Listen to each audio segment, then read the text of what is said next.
Hi, sweethearts. Thank you for joining me today. I want to share what A Course in Miracles has meant to me, what it's done for me. Because some of you might have been doing this for a while, so you already have your own stories and you know the power in these teachings.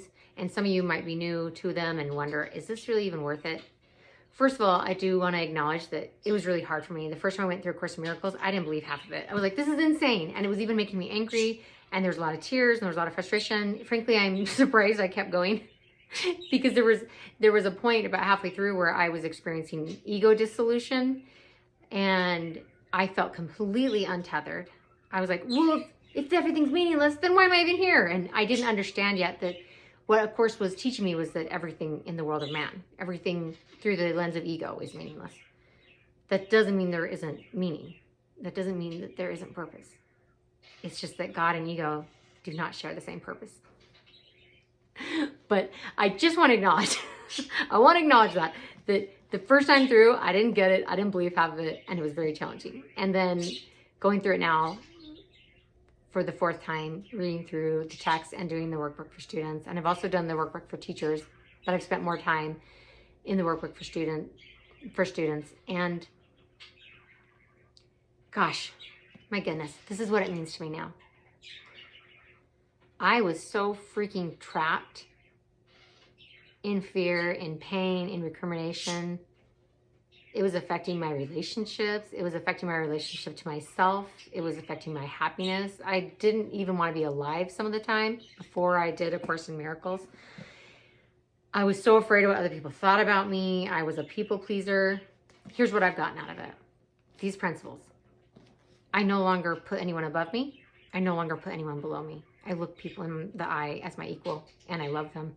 And that has made all of my relationships so much more fulfilling and joyful. If it were just that alone, I would say this is 100% worth it. Just keep studying these principles and applying them the best you can. You will achieve breakthroughs quietly and subtly. Sometimes you won't even notice you're having a breakthrough, and Spirit will have to tap you on the shoulder and be like, honey, did you see how you just handled that? And you'll be like, oh yeah, a year ago, I would have lost my cool. I would have blown up and created a disaster. And now it's just kind of like, oh, okay, they're lost in a nightmare. That's okay.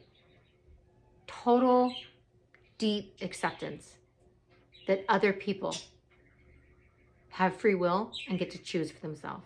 And that has helped so much with my people pleasing and my codependency, because I used to think that I needed to rescue people, but I wasn't truly rescuing them. I was pushing them deeper into the illusion. I was pushing them deeper into a nightmare because I was agreeing with them that they were broken and sick and in need of repair.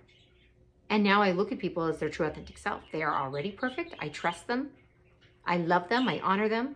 If they ask for my advice, I'm happy to offer what Spirit brings to my awareness to share with them, but I'm not looking to fix them or change them, because I understand that that would only push them deeper into the delusion that there's anything wrong with them, and there's not. There might be some really horrible foibles with their human character that they need to address for their own mental well-being and happiness, but that is their work to do. That is their work to do, not mine. I used to try to make people better, and I didn't realize how arrogant and condescending that is. The interesting thing is, now that I've stopped trying to fix my loved ones, they come to me willingly, gratefully, for guidance, because they know that the guidance and the advice I'm going to share with them comes from love. They used to not want to hear what I had to say because it was coming from fear, and I don't blame them. This could be an hour-long video because there's such a long list of how this has changed my life. But I'll wrap it up here by just saying, don't throw the baby out with the bathwater. If there are parts that you don't understand yet, that don't make sense to you, that seem silly, that seem contradictory. I remember thinking a lot of things were contradictory. Like, well, it said this there, and now it's saying that. As you read it and acclimate to it, you start to more clearly recognize, oh, they're referring to the small self here.